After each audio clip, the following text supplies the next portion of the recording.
the other talks that I went through, this is what I took from it. So Sally's talk, Sally from Amberglow, really made the business case for social media in schools, that it's really important and it's really focused. It's not just a nice to have or something to keep people happy or keep people sharing on Instagram, but it's actually something that can really change your business and change the way you recruit or you retain people or raise income and things like that. And it's really important to do that. Simon's talk was about podcasts. The other Simon Jones, talked about podcasts, and his big thing is authenticity and getting real voice. And I think that's really, really important. And it goes back to storytelling, that it's not just about saying we're a wonderful school and we're brilliant, which is which a lot of schools might do. It's this is why we're brilliant. Here are some brilliant people. We'd like you to listen to them. We'd like you to learn about them. We'd like you to learn about our head and his or her interesting background, and why they are such a good person to be running our school. We'd like you to learn about our sixth formers and why they're such articulate people. And so podcasts is a really good way of doing that. And of course, podcasts can be put on social media as well. So authenticity, is the key thing with that one from Simon. And then I looked at Mark's about videos, and and he was very keen about this emotional link again, that video is so much more powerful than just reading. Why are we on a video call today? Because we can interact, we can talk, we can display emotion, we can it's much more interesting than if I just sent you an article. Some people might like that, but the idea about, again, doing that, and the other thing about, he talked about really importantly, is about regular content. So you're coming back all the time, and you're not just saying, here's our annual video that we do at the start of the year. Let's talk about what we're doing this week. Let's talk about fascinating things that are happening around school at the minute. And then finally, last session, which was Sylvia and Alicia, again, the tools, and again, the way that things have moved on even recently in social media, in terms of how you can make things faster. So I thought these are really, really good things, and they all tie in with the idea of stories anyway, because they all really point to me to say, actually, we just need to tell lots of stories. So what I'm going to talk about today, sorry, this is not the right build, but I'll put the whole thing up there today. I'm going to talk about what makes a good story, how you find good stories, how you tell stories, and how you use technology to improve them. So it's bringing together all of those 4 ideas. Why am I equipped to talk about this? The first bit, I think, when I was writing this, I went back to my days many years ago as a sort of student journalist, and that's one of the things I did a lot when I was at university. And that was really interesting because it was a new community, a place that I'd not been before, people you'd never met before, and going out there and finding out what people are really interested in. And I spent 3 years doing that, and I sort of thought about being a journalist long term, and then realised that I probably wasn't the sort of lifestyle or the thing for me, and went into sort of marketing and PR and worked for all sorts of companies on that sort of side of things. But I think that storytelling ethos is still very, very important. And then I spent 16 years teaching. Tomorrow, this is interesting, that my first year where I'm not actually teaching. I'm working in a school quite a lot of time, but I'm not actually having lessons this week, which is going to be quite interesting for the first time in quite a while. But again, that's interesting because it puts you in the heart of the community, and you hear things all the time, and you hear people talking. And as I always point out to people, you walk around a school and suddenly you're attacked by a load of year sevens waving swords and shields and knives and all sorts of things. And then you realize they're off to reenact the Battle of Hastings. They're not trying to kill you and rob you.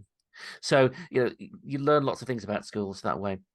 And as I said, and in my job as marketing advisor for schools, I've worked with lots and lots of schools, and just listened to them and learned from them, and so on. And I can come back to that at the end. So that's the idea really of today. So the first thing is what makes a great story. And apologies if anyone's seen this before. I'd use this a lot as an example on courses and things like that. But this is a really, really good story, and the sort of thing that maybe you should be looking for in your school to really engage people. So this is a story about from St Bonaventure's School in East London. It's a little bit old now; it's about 7 or 8 years old. But essentially, the story starts with a music teacher going to see the communications person at the school and saying, "I need to get some publicity for a concert I'm doing. It's to raise money for deaf charity." And the communicator says, "Why are you raising money for deaf charity?" And the teacher said, "Because I'm deaf." And she didn't know that he was deaf. It wasn't obvious that he was deaf. And the idea that he was a deaf music teacher was a bit strange. But what happened is that she wrote the story. She wrote a press release about it. This was obviously social media was around in 2015, maybe put on Facebook as well, and it went out and it went all over the place. The story went viral, as we would say now, went to the local paper, and the story ended up in this publication, which is the Daily Mail Online, which is the largest single English language, obviously, any newspaper of anything in the world ever. So this was seen by more people than any news story I've ever seen by a school. Why? Because it had that human interest. It was a little bit strange. It was like, why have we got a deaf music teacher? What is happening? And of course, it changed his life. It changed his ability to raise money for deaf charities and so on. And he's well known now because of what's happened. So that's the example of a story that goes way beyond the school. A couple of other ones, just to tell you the stories. Here's a story school in York.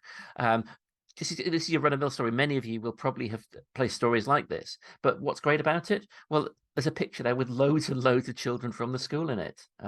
So, people are going to be interested in that. There's hundreds of people coming to the school. So all of a sudden, you've got lots and lots of interest. Lots of people are going to be very interested in reading this to see if their child's in it, to see if they're quoted, to see if they're quoted as a member of the audience, maybe.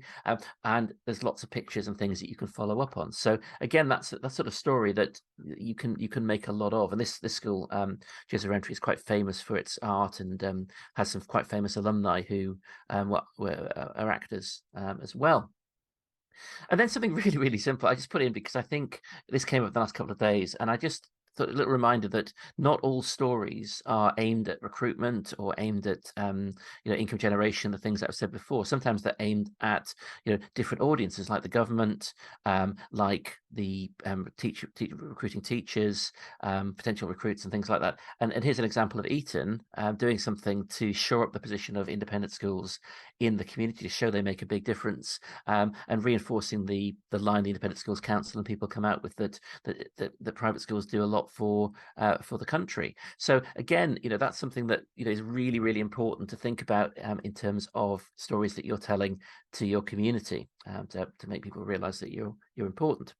So here's the three stories that they're there. As I said, these aren't social media stories, but they are stories that have been shared hugely on social media. So they're sort of stories that are really exciting, really interesting. And I would say that's one area to look at if you're not sure what stories you should be looking at, what stories you should be sharing as a school. Have a look in the specialist press, have a look in your local press. Those are the things that people who you are trying to target are reading, they are liking. Okay, they are sharing. So it's a good idea to be aware of that anyway. Well, what do all these have in common? Well, here are some of the things I think that we should look out for stories around schools. These are sort of reactions you want from people when they see stories. I didn't expect that. The deaf teacher, deaf music teacher. Okay, that's my child doing something great. I'm really proud of them. Okay, and that's whether that's sport or drama, or winning a maths competition or something like that. It's amazing that my school is doing this. I was working at the school in London just before the holidays. That is the second school in the country to be part of Lang Lang, the pianists' sort of school partnership, and that school is going to have 30 higher end keyboards delivered. It has 2 grand pianos. It is a state primary school. It's the sort of thing you just wouldn't expect that school to have, and that's something that's going to be really exciting. And you might see Risley Avenue Primary School in the news if you're in London in the next few weeks about that. And that's exactly what I'd like my child's school to be doing. Again, that's something that maybe is a little bit less exciting, but it's the sort of thing that, if you're sending a child to a school, you think that's fascinating, that's counterintuitive, that's something I'd like to do. So if you can find stories that do those sort of things, and we've seen some examples, that's really important. That said, we are marketing, and going back to what Sally said in the first talk, it's very easy sometimes to get carried away and do lots and lots of rugby stories because you've got a fantastic rugby team and they get to Twickenham and they're doing really well, and your head really likes rugby. But actually, sometimes it's important to do other things as well. And it is important to pull things back onto the messaging, and I'll show you how perhaps you can do that in a few minutes' time. And that's important. I've got a question here. Hang on. Oh, hang on. Can we make me co-host? Yes. So I just need to do something with David. Co-host. There we go. All right. Sorry, I think there's some people waiting outside in the thing. Anyway, that's the idea here. Okay. So reinforces the bits we want to set, messages we want to send about the school. Very important. Call to action is quite useful as well. When you do run a story, is there actually something you can do? So if you take the example of the deaf teacher, you know, there was an event that he was running, a concert he was running to raise money for deaf charities, which, you know, was something that could be done there. With the event, with sorry, just my notes, with the concert that Joseph Roundtree was doing, you know, they can come along to a showing of it, or they can come along to something else later on. And then finally, and this goes back to the other sessions we've had, can it be told in lots of different ways, lots of multimedia ways? And again, thinking about a production like a big play or something like that, there are lots of ways in which you can get people excited about the play in advance. You know, things like the casting sessions, you know, revealing who the star is, and going behind the scenes, showing some bloopers from the rehearsals, all sorts of things that happen. And if you happen to be into film and watch the YouTube, you know, promotions of things, of films like Barbie, you know, you'll see lots of interesting things that are being told around the story, so people get really excited about it and go to it. Or Oppenheimer, if you're that way inclined. But those sort of interesting stories that are there. So these are things that you'd want to think about in your story.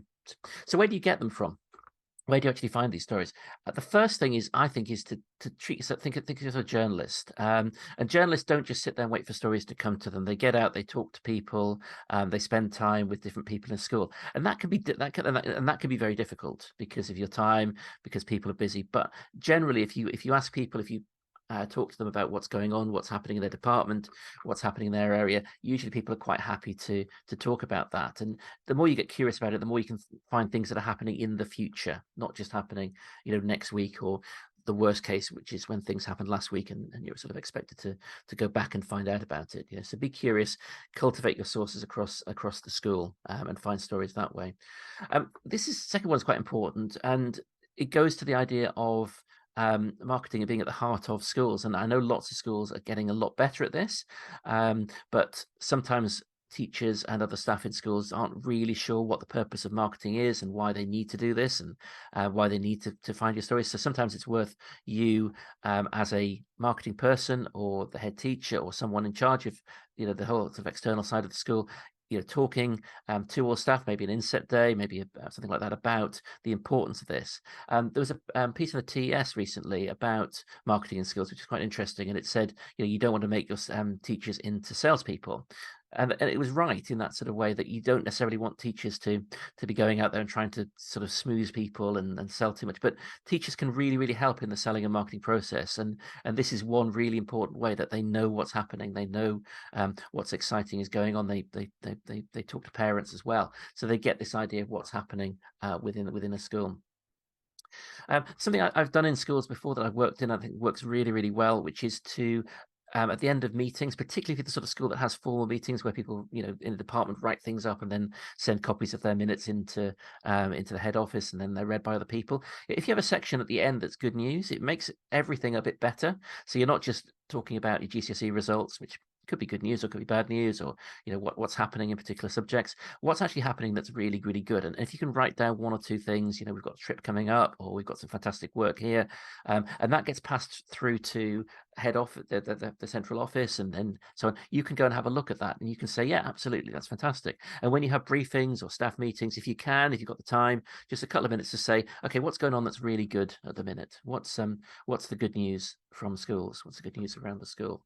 So again, you can try and find that out that way. Another thing is not asking for too much. Again, you know, there's a section, sometimes teachers think, oh my gosh, I'm gonna have to write 500 words on something, or, you know, I'm gonna have to take lots of pictures, or how am I going to do this?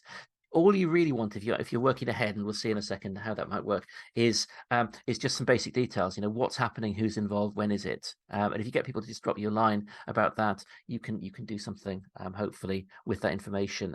Sometimes stories won't build, you won't use them, and again, that's better than rather than having somebody writing 500 words and then it not being used with that. Share stories and praise those who helped. Again, you know, sometimes people don't know when they're in the local press or when social media goes well. You know, make sure that's fed back to your senior leadership, to head teachers, to whatever. You know, examples like the story of the deaf teacher. You know, feed that back. Make sure everyone's really excited about what's happening.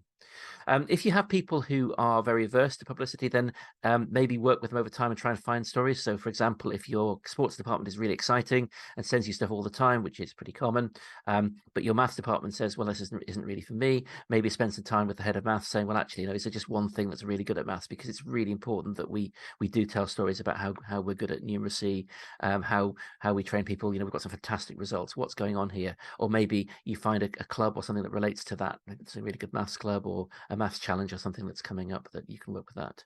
And then finally, and this is a bit of a plug here for the logo that's been on there and on the right hand side, you can actually get your students to do this. And I've been involved in the school media team project for a while, and the school on the right is our sort of lead school in Manchester on this, Burnage Academy. And I'll just show you how that works. What essentially we're doing is getting the students to do the work for us and finding stories. And one of the great examples I always find from the school media team is did a session with some of the lads there about what they thought was going on in the school, and they told us several things that they, quote, weren't supposed to know, that they really wanted to share about the school that was coming up. But one of the things that they thought was really important was actually induction, because they felt that when year sevens arrived at the school, they were a little bit scared, a little bit unsure of what was actually happening. So there shouldn't be an ISBL logo on there. Apologies for that. And what they did is they produced some little videos, little video clips, initially on YouTube, but then they put them on social media about, what's it like starting at school and so on. So they told stories about their first day at school. They told stories about how to move around, how to get buses and things like that. And they had a really good feedback on that. So again, there's an example of a story that was generated by students. They generated the content. It was then put on social media. And it again saves a lot of time with that. Very quickly, we talked about how you find stories, and again, I could talk for hours about that, but there's the sort of quick hits about that one. How do we tell stories? Again, a little bit of advice here, really. I think it's important to go and do some planning, and this is the bit where marketing becomes a bit boring. It isn't the creative bit anymore. This is the bit where you have plans and tables and so on, and make sure you're working through things in time. And then also, get your community involved in developing things, get feedback and so on. Again, a bit like the school media team, don't think you have to do everything yourself, get other people to help you. So what do these plans look like? This is a marketing plan. This goes back to basically what Sally, I guess, was talking about in the first session. Make sure you're tying back to the need of the school. Are we recruiting people? Are we engaging the community? What are we trying to do? Are we showing off that we're a really good private school and a part of the community? How does social media fit into that? What are your timings? What are your targets? I'll show you one of these filled in a second or two. Content planning, this is something that I really, really think every school needs to do. And it's lovely when I go into schools and it's stuck up on the staff room wall and you can actually see what we're talking about. This is a Google model. It's not my model, but they basically do messages based on this idea of hygiene, hub, and hero. Hygiene is the day-to-day stuff that you need to communicate. And again, as I said to people, you can always plan this in advance, because my guarantee is that by the second or third week of September, somebody in your school will be annoyed about parking, and you will want to do something about parking, and you'll want to write a nasty letter to parents saying, please don't park outside school because it's dangerous. But actually, if you thought about that in advance, as some schools have done, you could have a nice video of children showing you how to park properly. You could put that on social media and say, these are the parking spaces, this is where you don't park, this is what we do, this is what we don't do, and please don't run me over. So again, that's the idea of trying to plan ahead with those sort of things as well. Hub stories are your key messages. We are academic school. We look after people. We have great community links. We've got great extracurricular. Whatever it is you're trying to do, make sure that you're constantly putting stuff out there in those particular hub stories. And a hero is something like a production, or it could be, I'll show you an example in a second of a school anniversary, where you're really doing something to cut through. I think some of the other people on previous talks may have said how little how much social media is happening and how difficult it is to get through to people. So if you keep hammering away at a particular event or a particular thing that you're doing, people eventually will hear what's going on. So those are sort of two tools you can use. And then I also suggest even then going a little more granular and taking the particular story and saying, which social media are we going to put this on, and doing a bit of a plan. And again, I'll show you some technology that will help you with this in the third part of this talk. So that's very quickly the three sessions, and I don't really have time to go through and show you the great detail, but here's a very quick example from the school I showed you before, which is Joseph Roundtree School in York, which was founded by the Rowntrees of the chocolate fame. And again, this is what they wanted to do. They had an 80th birthday coming up, and one of the interesting things about the school is it had been rebuilt about 10 years ago, so about 70 years in, and it was a really nice rebuild, but it was further away from the road, the main road in the particular area they were in, so it almost looked like the school disappeared. So a lot of people, when they did some research, people said, "Oh, the school isn't there anymore," which is quite worrying, given that these were people who potentially would have children and send them to the school. So what they wanted to do was really re-engage the community and put themselves back at the heart of the community. Again, the Roundtrees, as you know, sort of very quick Quaker type family, very important. The community was very important to them.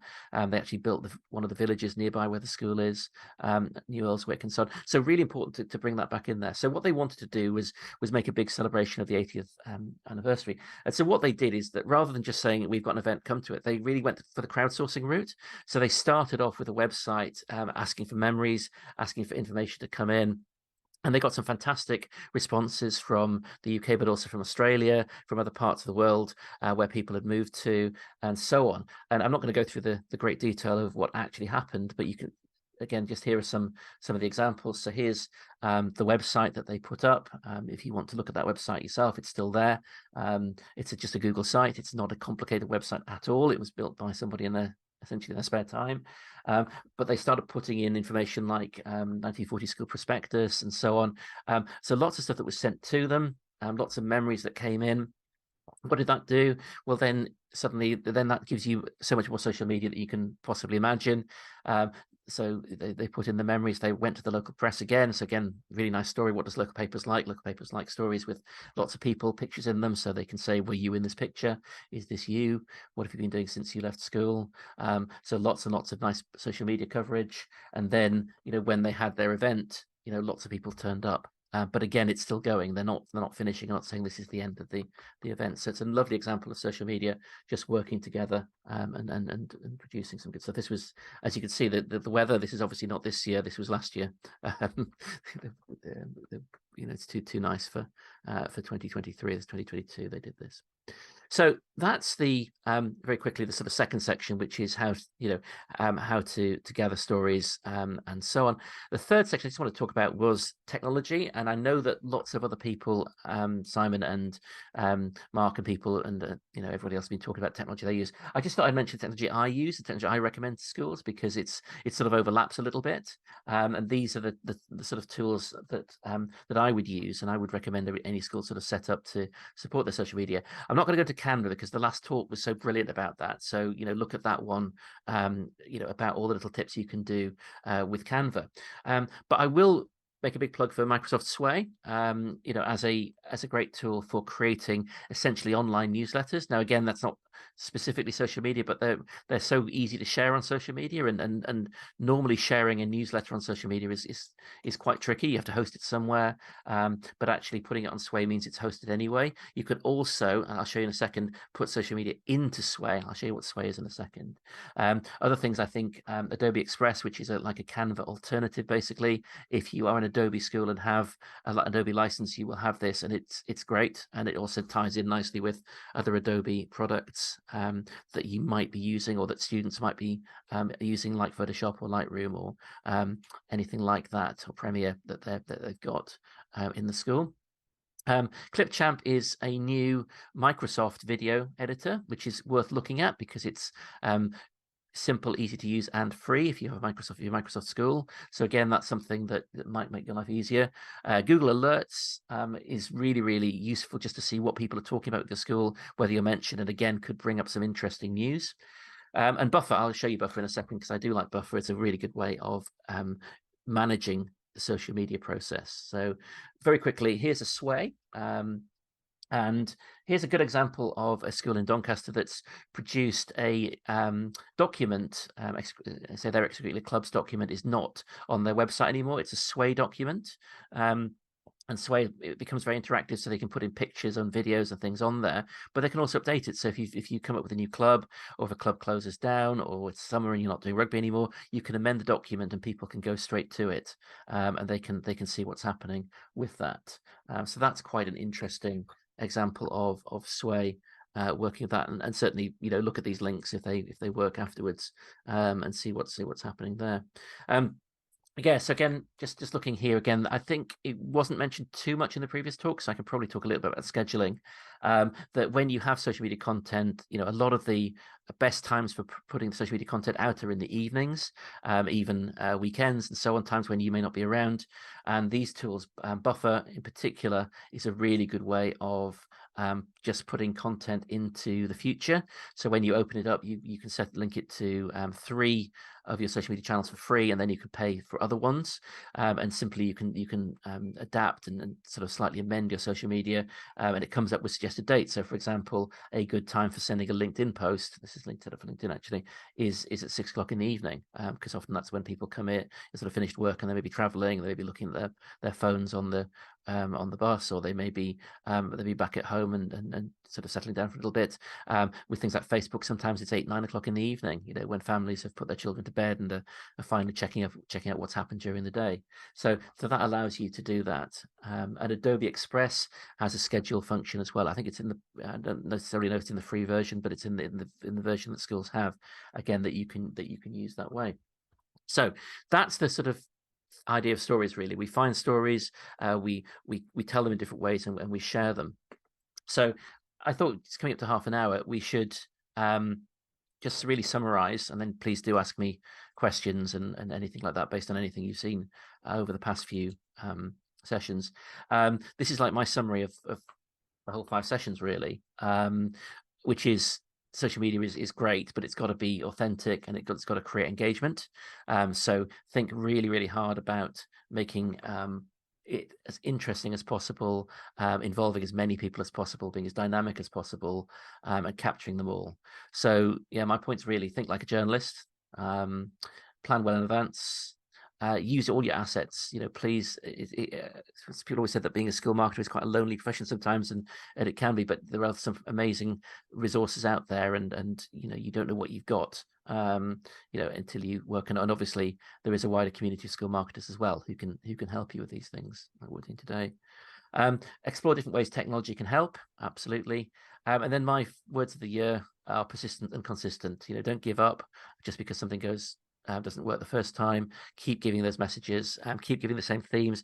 The technology people in the previous talks have been brilliant about consistency in design, consistency in video production, which again is absolutely brilliant for that.